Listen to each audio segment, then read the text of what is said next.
Amém. Deus abençoe o MCA. Nós permaneceremos firmes nas promessas do Senhor Jesus. Meus irmãos, como dito, hoje nós vamos estudar a lição de número 13, que tem por tema um novo céu e uma nova terra. O encerramento desse nosso trimestre, lembrando que as nossas revistas já estão disponíveis para a próxima lição, em que nós vamos estudar o Sermão do Monte também, durante 13 semanas, um tema também muito edificante. E no próximo domingo, portanto, já daremos início a um novo trimestre. Os nossos objetivos da lição de hoje são mostrar a felicidade que está reservada ao justo no porvir, destacar a lista de pessoas que ficarão de fora e exortar a Igreja de Cristo a testemunhar estas coisas. O nosso texto áureo se encontra em Apocalipse capítulo 21, versículo 4, que diz: E Deus limpará de seus olhos toda lágrima, e não haverá mais morte, nem pranto, nem clamor, nem dor, porque já as primeiras coisas são passadas. A verdade aplicada diz que a revelação divina sobre o final da presente era deve nos despertar para um viver em santidade e perseverança em Cristo. E o nosso texto de referência se encontra em Apocalipse capítulo 21, do versículo 1 ao versículo 4. Apocalipse 21, do versículo 1 ao 4, que diz: E vi um novo céu e uma nova terra, porque já o primeiro céu e a primeira terra passaram, e o mar já não existe. E eu, João, vi a santa cidade, a nova Jerusalém, que de Deus descia do céu, adereçada como uma esposa ataviada para o seu marido. E ouvi uma grande voz do céu que dizia: Eis aqui o tabernáculo de Deus com os homens, pois com eles habitará, e eles serão o seu povo, e o mesmo Deus estará com eles e será o seu Deus. E Deus limpará de seus olhos toda lágrima, e não haverá mais morte, nem pranto, nem clamor, nem dor, porque já as primeiras coisas são passadas. Amém?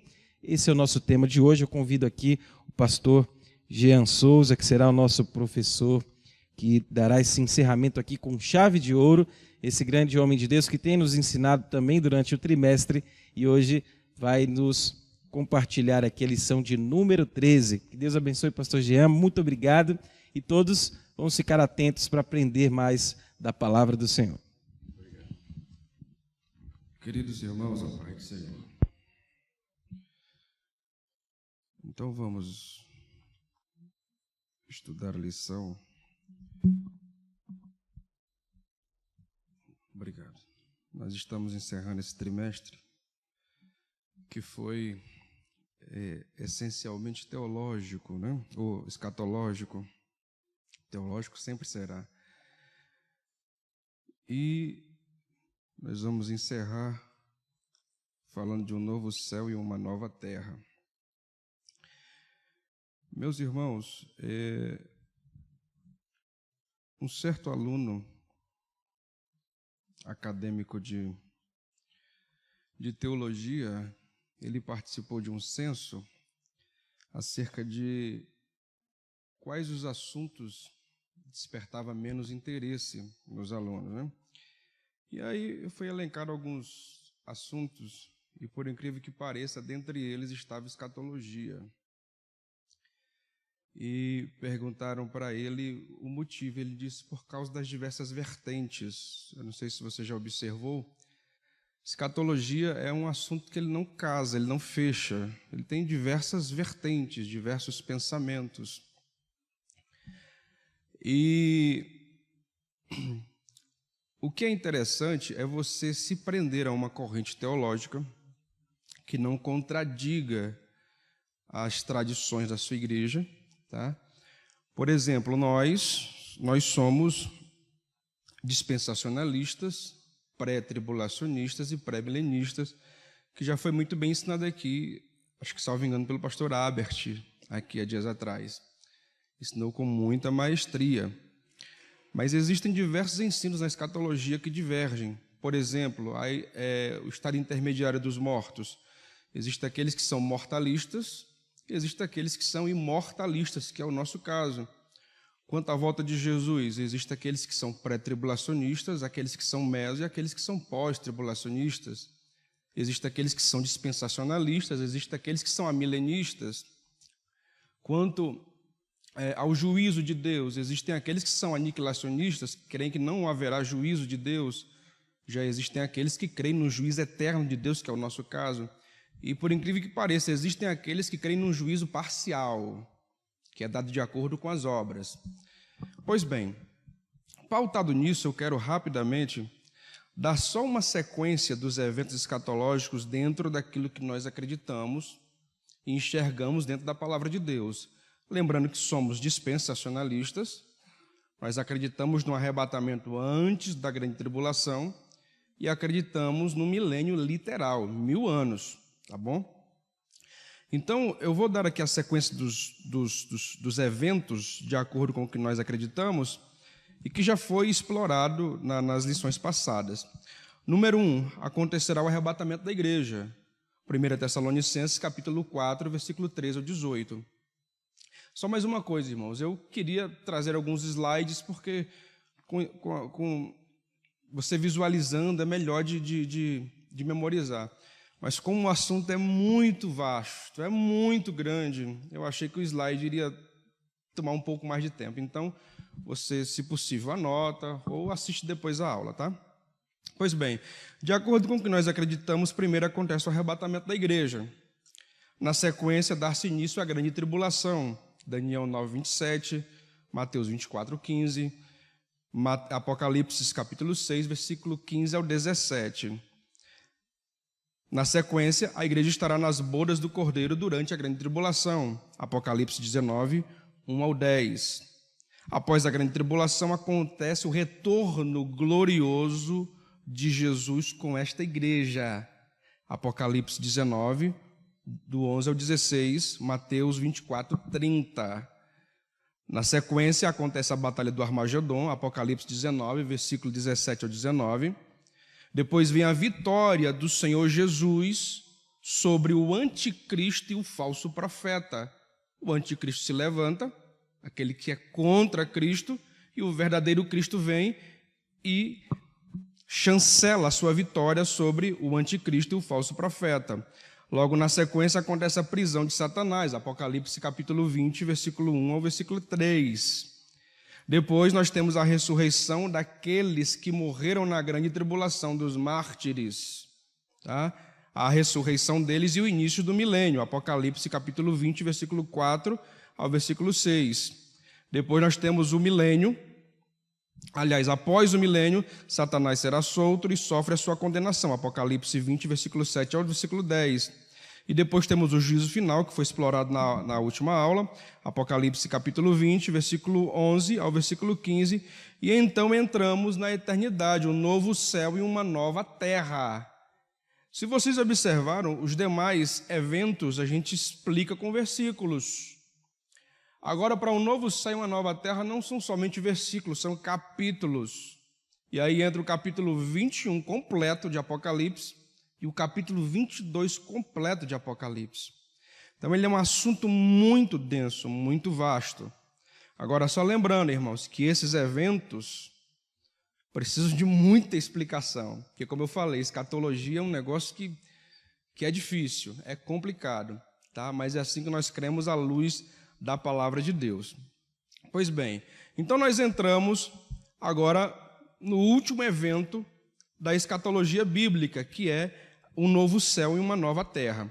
O interessante, meus irmãos... Obrigado, Barão.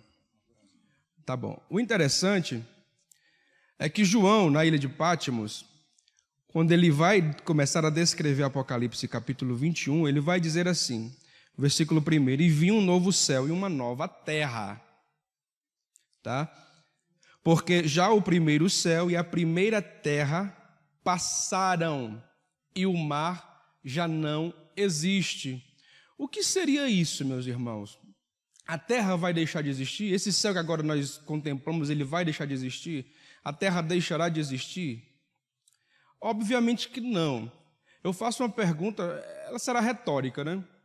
Onde os santos passarão a eternidade? a opinião dos irmãos? No céu. Quem concorda, diga amém. Amém ou não?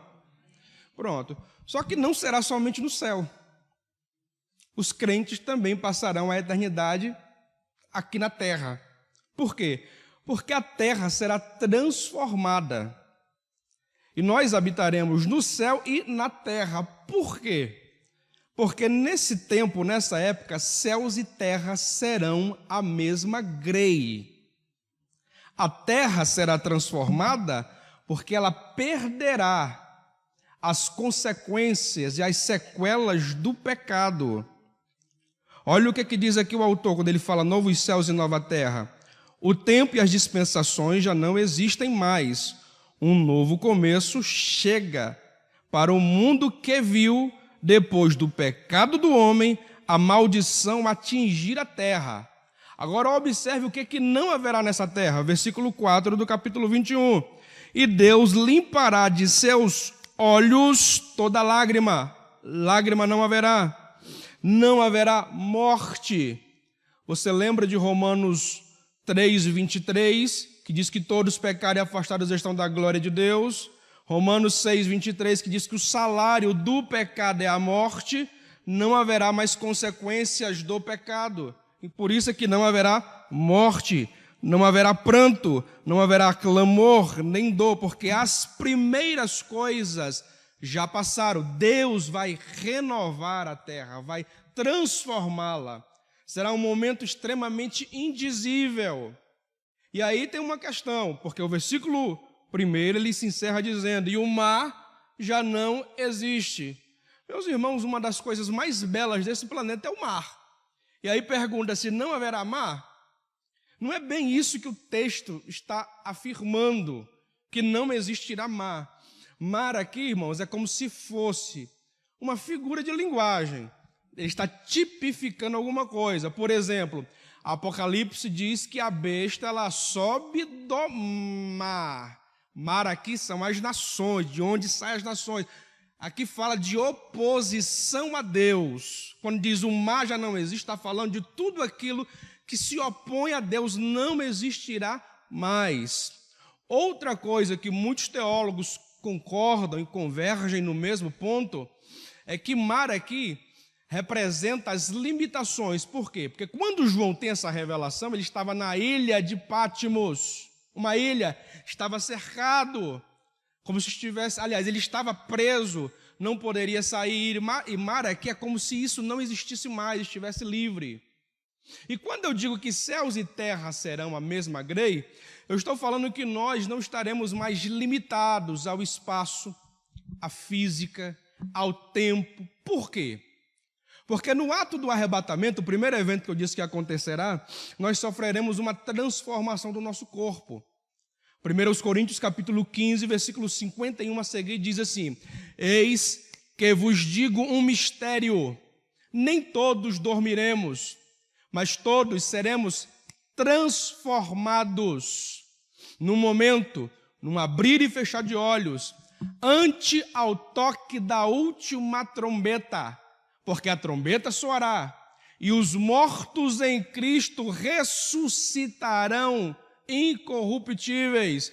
Olha o que a Bíblia diz: porque é necessário, observe, é necessário que isto, que é corruptível, se revista da incorruptibilidade. Isto, que é mortal, se revista da imortalidade. E quando isto que é corruptível se revestir da incorruptibilidade, isto que é mortal se revestir da imortalidade, cumprir-se-á a palavra que está escrita: onde está, ó morte, a tua vitória? A morte perderá a sua força.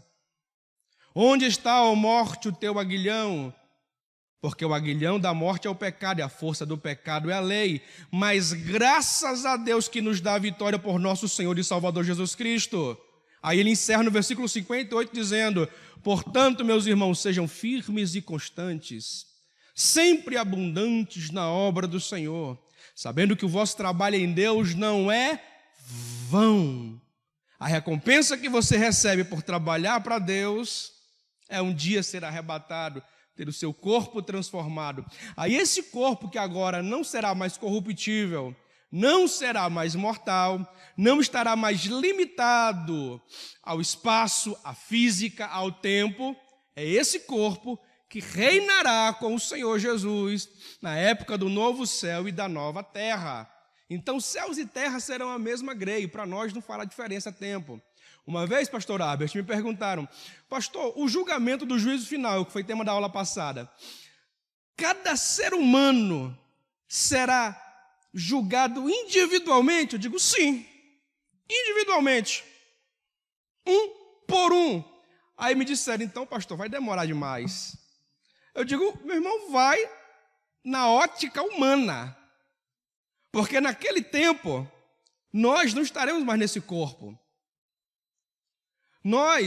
Para nós o tempo não fará sentido.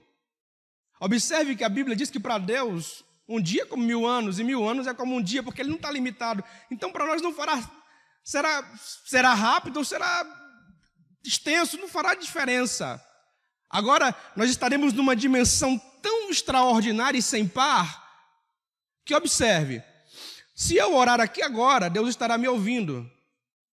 Se alguém orar lá em Fortaleza agora, Deus estará ouvindo ao mesmo tempo. Deus ouve ao mesmo tempo todas as pessoas como se fosse individualmente, como se Ele tivesse marcado 1 hora para cada um, e ao mesmo tempo, no dia do juízo final, Deus pode julgar todas as pessoas individualmente ao mesmo tempo. Como é que isso cabe na nossa mente? É por isso que a Bíblia diz tal ciência grandiosa, tão alta que nós não podemos alcançar. Então, para o novo céu e a nova terra, nós estaremos nessa dimensão, irmãos. Vale a pena ser crente? Vale a pena aguardar o dia do arrebatamento? Independente, irmão, de que linha escatológica seja mais correta, o mais certo é você crer que Jesus vai voltar, seu corpo será transformado e nós participaremos do novo céu e da nova terra. Pois bem, vamos continuar. O interessante é quando ele diz assim, ó, e vi um novo céu e uma nova terra, porque já o primeiro céu e a primeira terra passaram e o mar já não existe, ponto. Aí ele não fala mais do novo céu e da nova terra, da terra em si. Ele não fala. Porque no versículo de número 2 ele inicia, e eu, João, vi o quê? A santa cidade. E aí está o novo céu e a nova terra. Olha o que ele está falando. Olha o que ele está dizendo. Ele termina o versículo 1, e aí ele vai para o versículo 2, não falando do globo terra, mas falando da nova Jerusalém, que representa o novo céu e a nova terra. Observe o que ele vai dizer.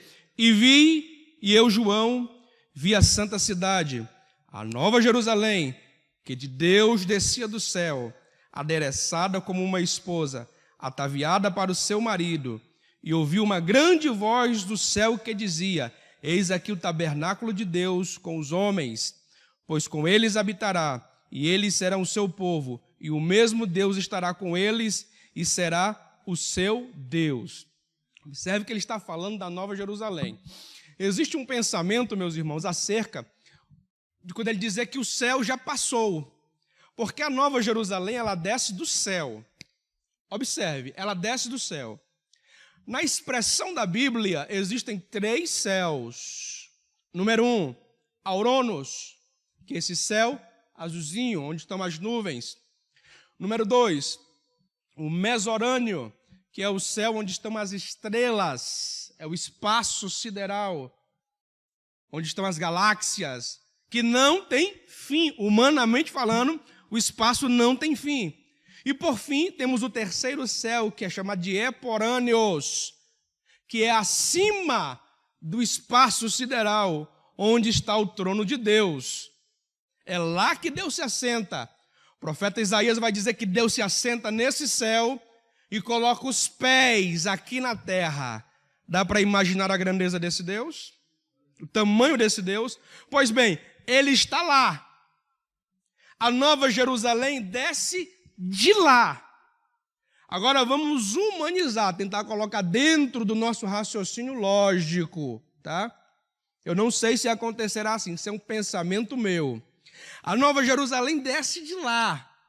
Então, numa concepção humana, ela vem rasgando o segundo céu, rasga o primeiro céu e pousa aqui na terra. Talvez isso case, por causa que o céu passou, ela rasga e passa aqui, porque ela vem do terceiro céu. Detalhe, Deus está lá, só que Deus está lá também na Nova Jerusalém. É por isso que céus e terra serão a mesma grei. Está dando para visualizar ou está dando nó no juízo? Está dando? Isso é melhor do que novela, não é, irmãos? Não é? Pois bem, é algo assim extraordinário, esplendoroso. E aí, meus irmãos? E aí eu vou dar aqui alguns detalhes de como será a Nova Jerusalém. Eu preguei isso aqui ano passado, tá? Está no canal da igreja, do Catedral Baleia, tá?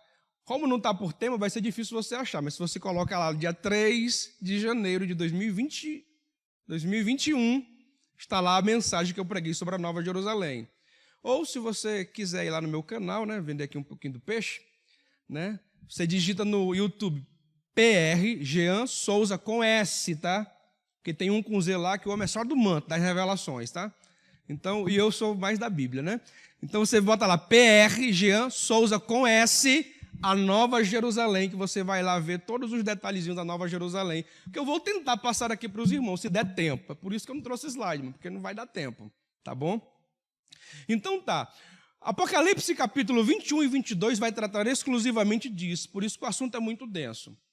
Aí, Apocalipse capítulo 21, versículo 9, é onde dá-se início à descrição de João acerca do que ele está vendo da Nova Jerusalém.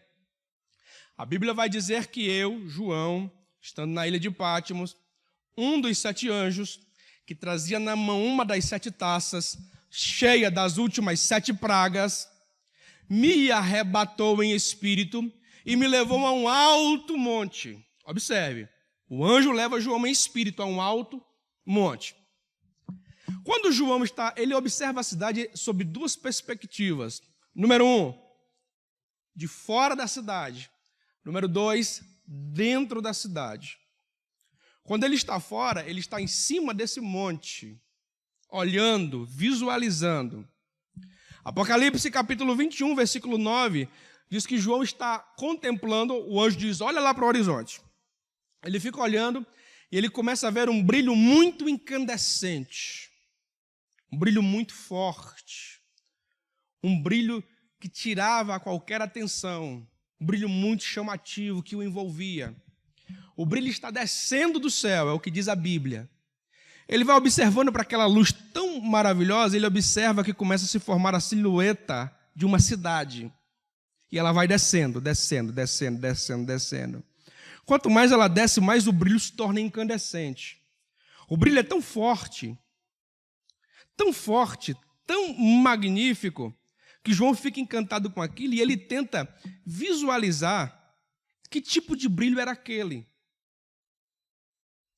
Que tipo de brilho era aquele? Apocalipse 21, 11.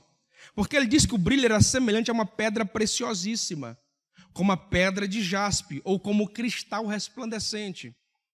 Ele tenta olhar, visualizar qual é a fonte daquele brilho. E quando a cidade pousa, ele observa que o brilho emanava da própria glória de Deus. Apocalipse 21, 11. Permita-me voltar aqui, irmão, porque eu pulei só uma etapazinha aqui, ó. Tá? Existem 2 correntes teológicas de pensamento acerca da existência ou não dessa cidade. Tá? Geralmente os irmãos pós-tribulacionistas, eles não creem nessa cidade literal, como também não creem no milênio literal, como também não creem no arrebatamento da igreja. Eles creem de uma forma diferente, né? Eles não creem, né? Eles alegorizam demais, né? Não creem de forma literal. O primeiro pensamento, eles creem que essa cidade não existe, que trata-se de um símbolo da igreja. Porque lá está escrito, vem que mostrar-te a cidade, a Nova Jerusalém, a esposa do Cordeiro que desce ataviada, enfim, eles imaginam assim. Apocalipse 21, 9. Entretanto, a outra corrente ensina que essa cidade é real, é literal, por causa de inúmeros versículos, inúmeras passagens da Bíblia que trata dessa cidade. Por exemplo, Apocalipse 21, verso 2 e verso 3. Diz assim: eu, João, vi a santa cidade, a nova Jerusalém, que de Deus descia do céu. Filipenses capítulo 3, versículo 20 diz: mas a nossa cidade está nos céus, de onde esperamos o Salvador, o nosso Senhor. Observe que o nosso Salvador, ele está nos céus, irmãos. Atos dos Apóstolos, os discípulos viram Jesus ser assunto ao céu e ser oculto por uma nuvem. E Filipenses está dizendo, a nossa cidade está no céu, de onde esperamos o nosso Salvador. É literal, ele está lá, a cidade está lá. Hebreus 11:10 diz, porque esperava a cidade que tem fundamentos, da qual o artífice e construtor é Deus. Vai vendo que existem muitos versículos. Hebreus 11:16 diz, mas agora desejo uma cidade melhor, isto é, a celestial. Por isso Deus também não se envergonha deles, de chamar o seu Deus, porque ele já lhes preparou uma cidade. Hebreus 13:14 diz, porque não temos aqui na terra a cidade permanente, mas buscamos a cidade futura. Apocalipse 3:12 diz, ao que venceu farei coluna no templo de meu Deus, e dele nunca sairá, e escreverei sobre ele o nome do meu Deus, e o nome da cidade do meu Deus, a nova Jerusalém, que desce do céu, do meu Deus, e também do seu novo nome. Apocalipse 22:14 diz, bem-aventurado aqueles que guardam os seus mandamentos, para que tenham direito à árvore da vida, e possam, olha só, e possam entrar na cidade pelas portas. Perdão, irmãos. Apocalipse 22:19 diz, e se alguém tirar qualquer palavra do livro desta profecia, Deus tirará a sua parte do livro da vida e da cidade santa. Obrigado, varão. João capítulo 14, Jesus disse, não se turbe o vosso coração, crede em Deus, crede também em mim. Na casa de meu pai há muitas moradas. Se não fosse assim, eu não vos teria dito, vou preparar-vos lugar, e se eu for e preparar lugar, voltarei outra vez para buscá-los, para que onde eu estiver, vós estejais também. Observe o que o texto diz, é muito claro. Eu acho que é querer fazer vista grossa para algo que é tão hercúleo nas páginas da Bíblia. Então a cidade, a Nova Jerusalém, ela é real. Pois bem, e aí recapitulando, João, ele vê a cidade sob duas perspectivas que eu falei. A primeira do lado de fora, a segunda do lado de dentro. João é arrebatado em espírito, está num alto monte, ele observa, ele já falei do brilho. Ele está observando o brilho da cidade. A cidade desce, ele observa que o brilho é tão forte, tão glorioso, que ele não tem palavras para descrever. Ele diz que é semelhante a uma pedra preciosa, como a pedra de jaspe ou como cristal resplandecente. Ele observa que aquela glória é a glória do próprio Deus, que encandeia a cidade. Pois bem, ainda a longa distância, João está olhando para a Nova Jerusalém e ele observa que ela tem um grande e fortificado muro, ela é circundada por um muro. Apocalipse 21:12. O interessante, meus irmãos, é que na antiguidade, uma cidade ela era tida como bem fortificada e bem segura por causa das suas muralhas. Muralha representa proteção para quem está dentro. A exemplo do que falo, a grande cidade da Babilônia, ela era considerada por muitos historiadores como uma cidade inconquistável. Seus muros intransponível o seu muro. Por quê? Porque a muralha da Grande Babilônia possuía 96 quilômetros de extensão. Vai vendo. 90 metros de altura, 25 metros de espessura. Em cima do muro da Grande Babilônia, podia se construir pelo menos 2 casas populares. Em cima do muro, uma do lado da outra. A muralha da Grande Babilônia possuía 250 torres e mais de 100 portões de cobre. Agora, o que era considerado intransponível, não preciso nem falar. A ação humana e do tempo destruiu. Pôs por terra. As muralhas da Nova Jerusalém não, queridos. Ela será intransponível. Ela será indestrutível. Por quê? Por quê, pastor? Quer ver? Já estou quase pregando, pastor, não estou mais nem ensinando. A gente vai se empolgando. Zacarias 2,5 diz assim, observe. Zacarias 2,5. Pois eu, o Senhor, serei um muro de fogo em redor de vós, e eu mesmo serei no meio dela a sua glória. As muralhas da Nova Jerusalém serão intransponíveis. Ezequiel 42:20 vai dizer que uma das funções do muro é separar o santo do profano. Naquele dia não haverá jeitinho brasileiro. Não haverá ninguém safo o suficiente para poder querer entrar lá dando golpe. Porque aquelas muralhas serão intransponíveis. Separará o santo do profano.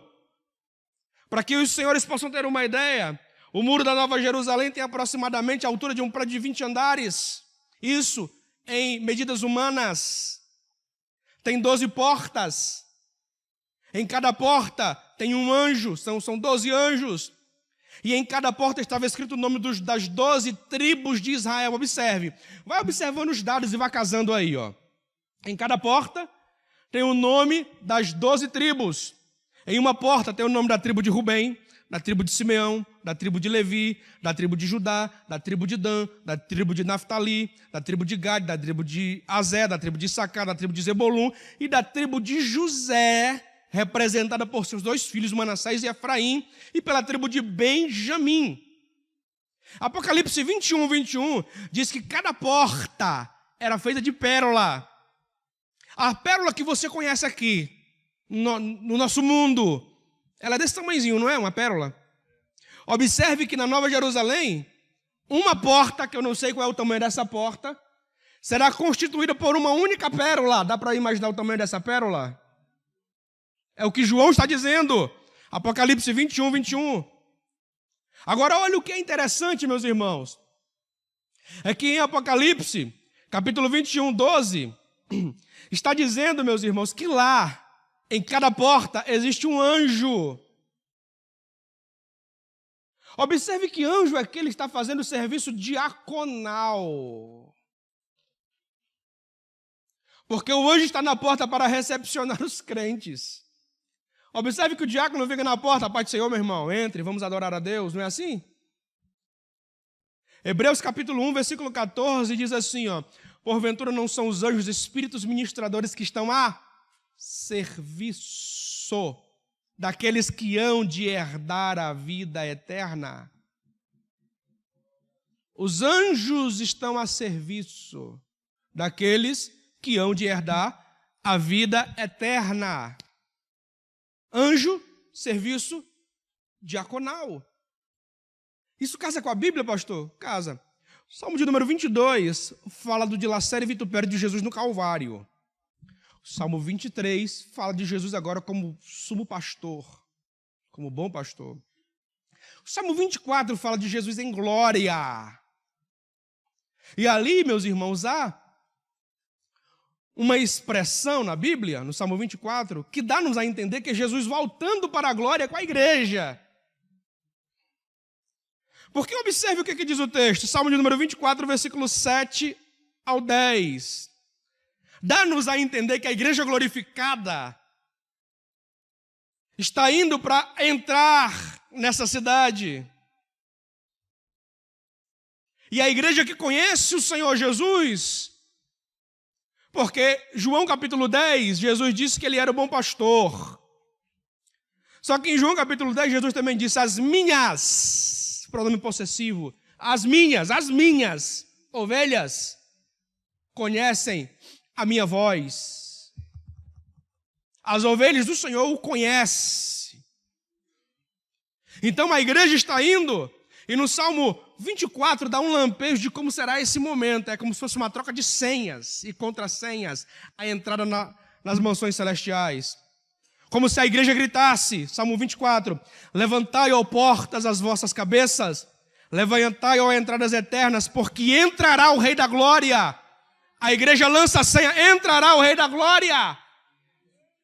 Alguém que está na porta, que Apocalipse vai dizer que são os anjos, grita, quem é esse Rei da Glória? A igreja que conhece o Senhor Jesus é que responde, o Senhor forte e poderoso, o Senhor poderoso na guerra. Só que a igreja está entusiasmada, a igreja está eufórica, a igreja está em estado de êxtase por causa da presença magnânima do Senhor Jesus. A igreja vai com muita euforia, grita mais uma vez: levantai, ó portas, as vossas cabeças, levantai-vos, ó entradas eternas, e entrará o Rei da Glória. Mais uma vez, quem está na porta grita: e quem é este, o Rei da Glória? E com maior convicção ainda a igreja grita: o Senhor dos Exércitos, Ele é o Rei da Glória. Oh, meus irmãos, vale a pena ser crente. E melhor ainda, vale a pena vir para a EBD, não vale não? Tu que está em casa está perdendo. Perdendo não está, né? Crente não perde, ele deixa de receber, né? Ele adia para outro tempo, né? Pois bem, além disso, João, quando ele observa a grande muralha, ele observa que o muro ele era constituído. Ele era feito por 12 fundamentos. É o que está escrito. 12 fundamentos. Observe que eram 12 portas, nas portas estava o nome das 12 tribos. Agora ele observa, vê 12 fundamentos. Nos 12 fundamentos está o nome de quem? Dos 12 apóstolos do Cordeiro. A saber, o nome do apóstolo Pedro, do apóstolo André, do apóstolo Tiago, filho de Zebedeu, do apóstolo João, do apóstolo Filipe, do apóstolo Bartolomeu, do apóstolo Tomé, do apóstolo Mateus, do apóstolo Tiago, filho de Alfeu, do apóstolo Tadeu, do apóstolo Simão. E aí o 12º eu deixo para o pastor Abert, para o pastor Asimar, para o Claudenilson e para os teólogos daqui da Baleia. Quem era o 12º? Era Matias ou era Paulo? Né? Eu acho que era Paulo, né? Eu acho que é Paulo. Pois bem, mas lá está o nome dos 12 apóstolos. Pois bem, o interessante, meus irmãos, observe que quando ele observa os 12 fundamentos, ele casa com os apóstolos. Fundamento é base, fundamento é estrutura, fundamento é aquilo que calça, é aquilo que não deixa cair. Não dá para entrar lá sem estar alicerçado nesses fundamentos. Agora observe, por que ele casa fundamento com os apóstolos? Vamos ver?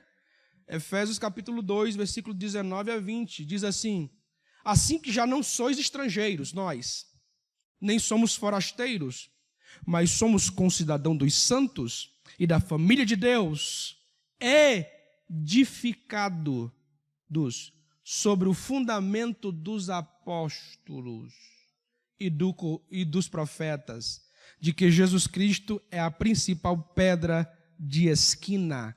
Olha o que ele está dizendo. Somos edificados no fundamento dos apóstolos. E qual era o fundamento dos apóstolos?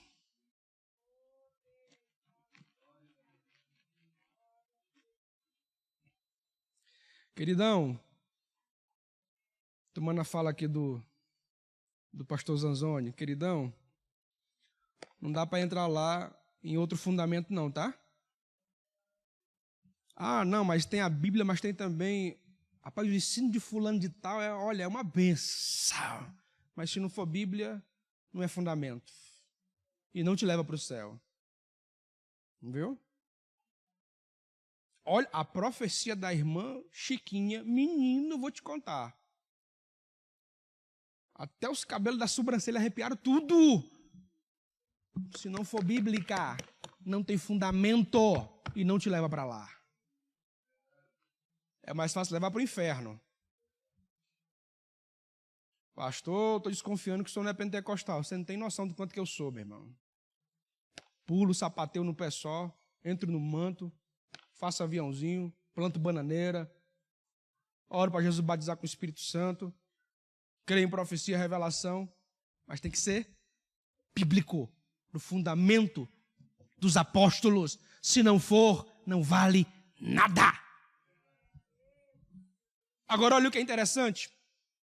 Apocalipse capítulo 20, versículo 19, João ainda está de fora, olhando para a grande muralha. Além dele observar os fundamentos, ele observa que cada fundamento ele era constituído, ele era construído, adornado por 12 pedras preciosas. Observe que a numeração vai tudo casando. Já observou? 12 portas, 12 anjos, 12 apóstolos, 12 tribos. Está observando? 12 pérolas. Ele observa que cada fundamento era constituído por 12 pedras preciosas, a saber, o primeiro fundamento, jaspe, o segundo, safira, o terceiro, calcedônio, o quarto, esmeralda, o quinto, sardônica, o sexto, sárdio, o sétimo, crisólito, o oitavo, berilo, o nono, topázio, o 10º, crisópraso, o 11º, jacinto, o 12º, ametista, pedras preciosas. Muitos estudiosos dizem que é vão empreender um estudo no afã de descobrir o significado dessas pedras.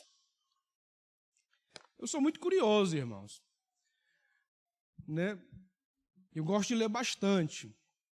Eu tenho 2 livros em casa, volume 1 e volume 2, sobre curiosidades bíblicas. E nesses livros, irmãos, lá eu encontro o significado de tudo que é pedra preciosa que aparece na Bíblia. Tudo que é pedra preciosa. Tem lá o significado dela. Eu não sei se você observou, mas essas 12 pedras preciosas são as mesmas 12 pedras que vão no peitoral do sumo sacerdote.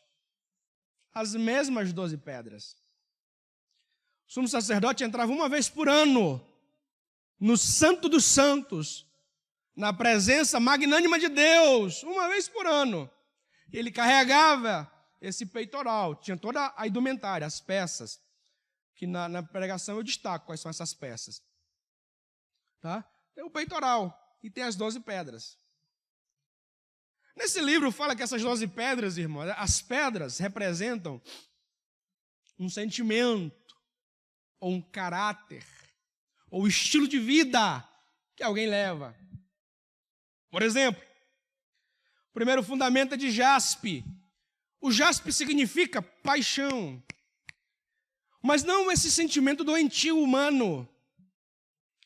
Mas a expressão de paixão aqui quer dizer posse.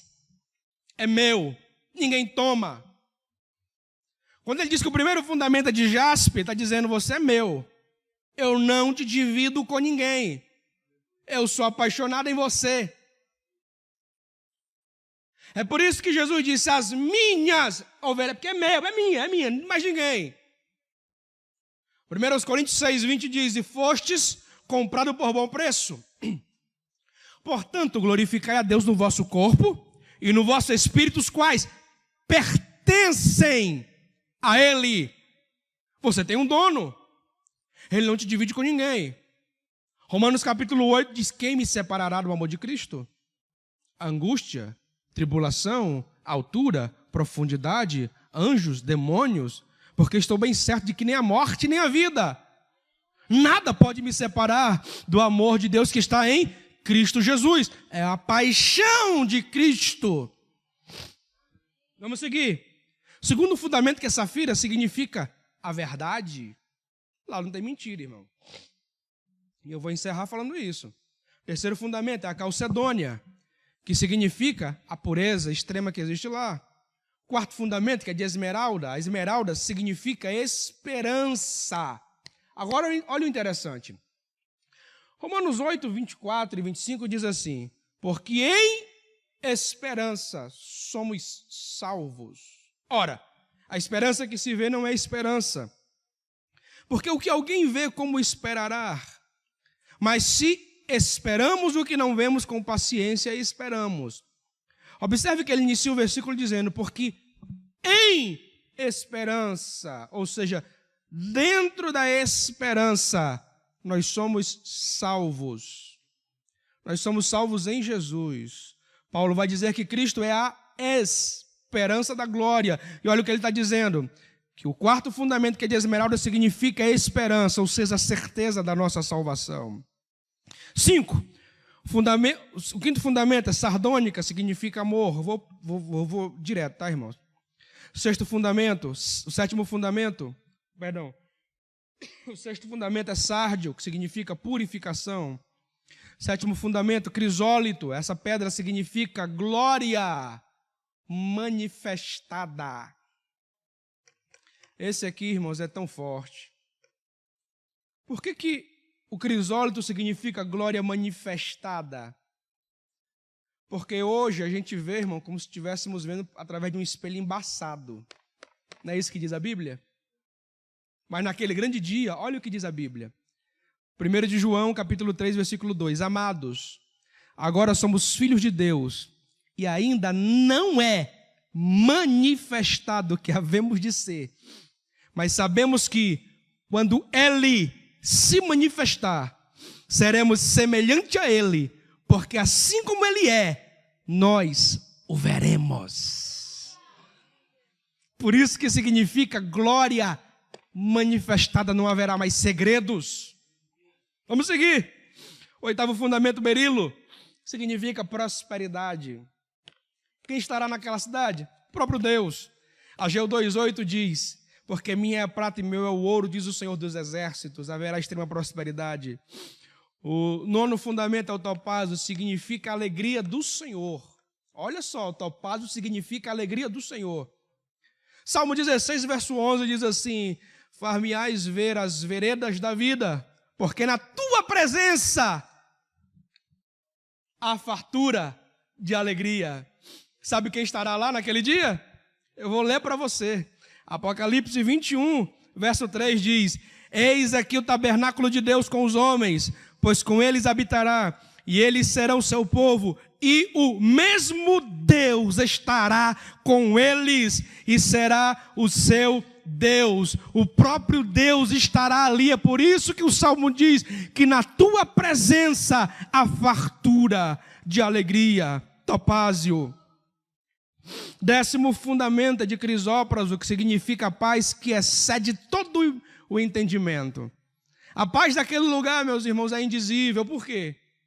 Porque aqui nós já temos um lampejo, péssimas vicissitudes. A paz que ele traz ao seu coração é algo extraordinário. E isso é só a ponta do iceberg do que nós viveremos lá.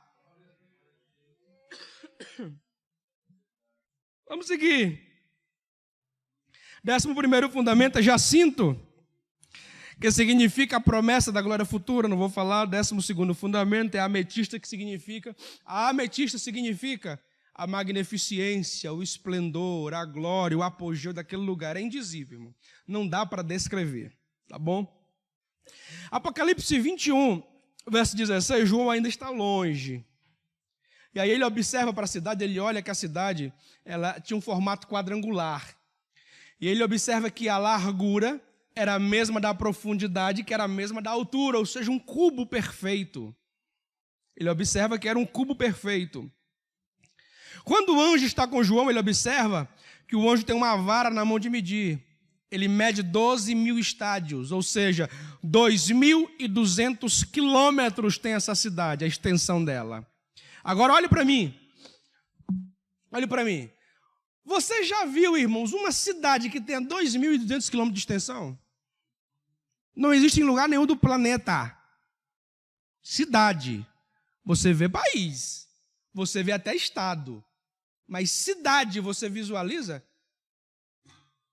Você já imaginou uma cidade que vai daqui até a minha terra lá, Fortaleza?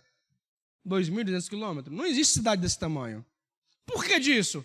Vou explicar no final, se der tempo. Senão você vai lá para o meu canal. Agora observe, irmãos, a altura da Nova Jerusalém é 250 vezes mais alto que o Pico Everest, o monte mais alto do planeta. Vai vendo? Se fôssemos tirar a área construída da Nova Jerusalém, base vezes altura, teríamos 4.840.000 quilômetros quadrados de área construída. Imagina o IPTU, meu irmão, desse lugar. Ainda bem que não tem, já está tudo pago. Não é? Observe a área construída, base vezes altura, dá 4.480.000 quilômetros quadrados. Agora observe que João observa que ela é um cubo. Então vamos tirar o volume, base vezes altura vezes profundidade, daria 10.648.000.000 de quilômetros cúbicos. Observe, 10 bilhões, isso a cidade. Agora, qual é o volume da Terra, do globo, da Terra, todinho? A Nova Jerusalém tem 10 bilhões, 648 milhões. Agora, a Terra, qual é o volume da Terra? 10 bilhões, 810 milhões de quilômetros cúbicos. A Nova Jerusalém é quase que do tamanho da Terra, irmãos. Só que tem um detalhe. 2/3 do globo Terra é água. Se for removida a água, aparece a porção diminuta. Então a Terra seria infinitamente menor que a Nova Jerusalém, o volume. Agora, isso são medidas humanas que eu vou falar no final, se der tempo, senão você já sabe. Apocalipse 21, 18. Diz que o muro era todo... Agora, a partir de agora, irmãos, João já não está mais fora. A perspectiva aqui é de quem está dentro. Porque ele está dentro e ele é circundado por um amor, por um sentimento que o prende. Apocalipse 21, 18. Aí ele olha para todo o muro.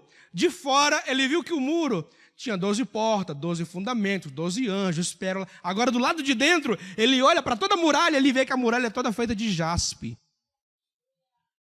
Jaspe significa paixão, ou seja, propriedade. É como se ele dissesse assim: rapaz, daqui ninguém me tira mais. Daqui eu não saio mais. É isso que ele estava sentindo.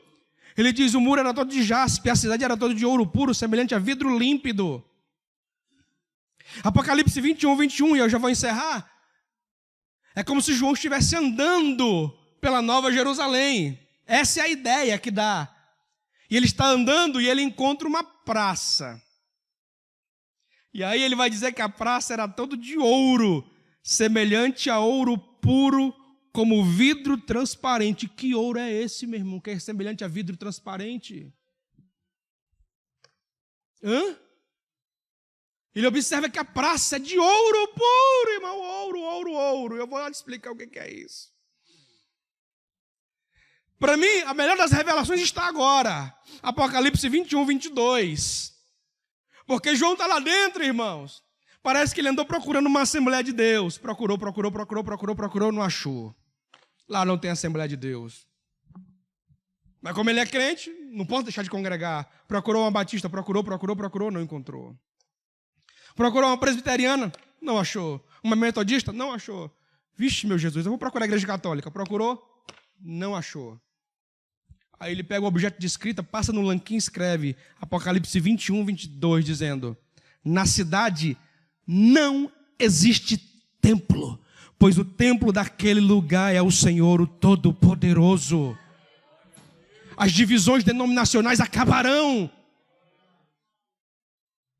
Apocalipse 21, 23. A cidade não necessita de sol e nem de lua.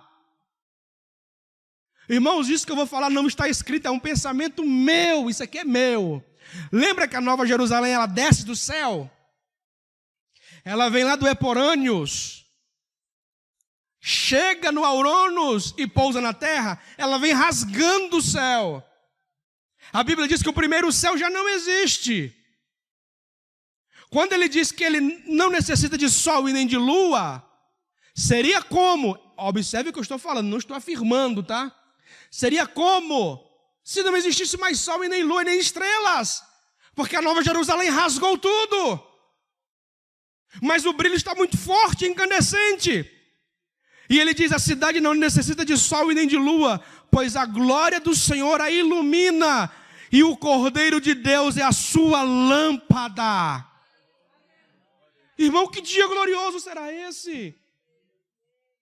João 8,12, Jesus disse: falou-lhes, pois, outra vez Jesus dizendo: eu sou a luz do mundo. Quem me segue não andará em trevas, mas terá a luz da vida. Você já sente por antecipação os raios dessa luz na sua vida. Vamos seguir. Apocalipse 21, 24. Diz que as nações andarão na sua luz, e os reinos da terra lhe renderão toda a glória e majestade. Não haverá mais grandes e poderosos, tudo será agora canalizado para a Nova Jerusalém, onde está o majestoso e o poderoso grande Deus. Apocalipse 21, 25. Alguém aqui tem coragem de dormir com a porta aberta? Você não dorme nem com a porta do quarto aberta dentro de casa, quanto mais a porta da sala, a porta de entrada aberta, não é? Oh, meu irmão, olha como vale a pena ser crente. Apocalipse 21, 25 diz: as portas daquela cidade jamais se fecharão, porque nunca mais haverá noite. Agora entramos em Apocalipse 22. Apocalipse 22, 1. João está caminhando pela cidade. Ele observa que existe um rio. É o rio da água da vida.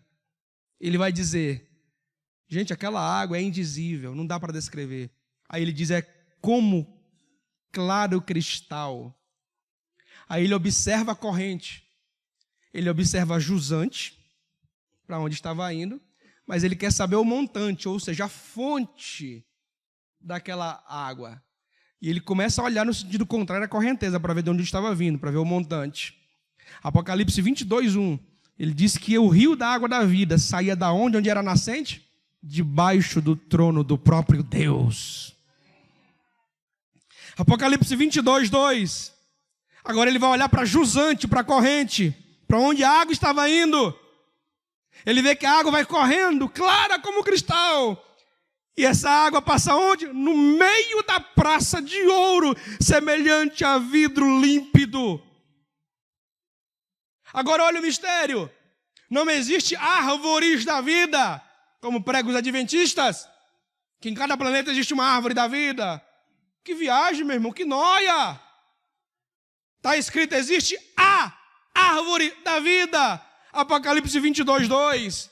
Agora olha o que é interessante. A árvore da vida, ela nasce em ambas as margens. Como é que é isso, meu irmão? Não são árvores, é árvore. Ela nasce em ambas as margens. O que a minha cabeça de cearense diz? Que ela nasce. Não é uma árvore. Então nasce das duas margens e faz isso. Dá para imaginar que beleza é? A árvore da vida. E o rio passando por dentro da árvore. E detalhe, ela produz 12 frutos. E somente as suas folhas serão cura para as nações. E aí eu encerro definitivamente falando do segundo tópico, que diz: tímidos, incrédulos, abomináveis, assassinos, impuros e feiticeiros, idólatras e mentirosos. E eu encerro falando: quem não entrará na Nova Jerusalém? Quem não entrará lá? Quem? Apocalipse 21, 8 diz: mas quanto aos tímidos, aos incrédulos, se você não crê meu irmão, no ensino bíblico, quanto aos abomináveis, aos homicidas, aos fornicadores, aos feiticeiros, aos idólatras e a todos os mentirosos. Lembra que um dos significados de uma daquelas pedras é verdade? Lá não entra mentira, ele está falando: e aos mentirosos, a sua parte será no lago de fogo que arde com fogo e enxofre, que é a segunda morte. Apocalipse 21, 27 diz: e não entrará na cidade coisa alguma que contamine ou cometa abominação e mentira. Mas só os que estão inscritos no livro da vida e do Cordeiro. Quem vai ficar de fora? Apocalipse 20, verso 15 diz: e aquele que não foi achado inscrito no livro da vida foi lançado no lago de fogo. Esses são aqueles que vão ficar de fora. E quem vai entrar? Todos aqueles que foram lavados e comprados e redimidos no sangue do Cordeiro. Amém? Eu quero encerrar dizendo isso. Eu geralmente falo isso quando eu prego sobre o oposto, quando eu falo sobre o inferno. Eu tenho uma mensagem que eu preparei ela há mais de 10 anos. O pastor Eudênio, acho que estava até lá quando eu preguei a primeira vez sobre o inferno. Foi naquela vez lá no Valparaíso. Há mais de 10 anos. Uma mensagem que eu preparei sobre o inferno, os tormentos do inferno. Sabe por que o céu será bom? Você sabe por que o céu vai ser bom? Pastor, o céu é bom por causa das ruas de ouro e cristal. Pastor, o céu é bom por causa da muralha da Nova Jerusalém. Primeiro, meus irmãos, que nada disso haverá lá. Nada do que eu te disse aqui, nada é desse jeito. Nada. Só está desfazendo a mensagem, pastor? Mais ou menos. Lá não existe ouro. Não existe pedra preciosa. Isso aqui é uma figura de linguagem chamada antropomorfismo e antropopatia. O que é isso? São recursos que Deus se deixa valer para que nós, nas nossas limitações, possamos entender o que acontece lá. Porque se Deus revela para João do jeito que é a Nova Jerusalém, João não teria condições de descrever na linguagem humana o que ele estava visualizando. É por isso que Deus pega aquilo que é captável à sua intelectualidade e revela para ele. Por exemplo, me diga um dos metais mais valiosos aqui no planeta, o ouro. O ouro lá vai ser o quê? O ouro lá vai ser? Está mostrando da grandeza que é lá, que o que é mais valioso aqui lá vai ser chão. É por isso que 1 Coríntios 2:9 diz assim, porque coisas que o olho nunca viu, o ouvido nunca viu, nem subiu o coração do homem, são estas coisas que Deus revelou para todos aqueles que o amam. O céu é muito maior do que ouro. A Nova Jerusalém, o novo céu, a nova terra é muito mais esplendoroso do que pedras preciosas. Vai além do nosso intelecto. É muito esplendoroso, é muito belo. A minha sogra estava conversando com a minha filha. Na época, minha filha tinha 3 anos. E a minha sogra disse, Catarina, você é linda. E ela disse, não, vovó, eu sou bonita. E a Glória disse, não, Catarina, você é linda. Porque o adjetivo linda qualifica muito mais do que bonita. Ela disse, você é linda. E ela, não, vovó, eu sou bonita. E a Catarina já começou a querer chorar. Aí a Glória entendeu que Catarina não entendia o linguajar dela. Então Glória, ela abaixa de nível, ao nível que Catarina possa entender. E Glória diz, Catarina, você é muito bonita. Da mesma forma é Deus. Se Deus fala para a gente do jeito que é lá, nós não teríamos condições de captar. Aí Deus vai baixando o nível, ao ponto de nós compreendermos e termos um vislumbre do que é lá. Isso se chama antropomorfismo e antropopatia. Agora o céu não é bom e bonito por causa de tudo isso. O céu é bom e glorioso porque Deus está lá. Amém? Vamos orar para encerrar? Amém, pastor? Eu passo o microfone para o senhor já encerrar, porque... Pastor Alcimar, por favor, venha ligeiro e vexado, meu irmão. Meus irmãos,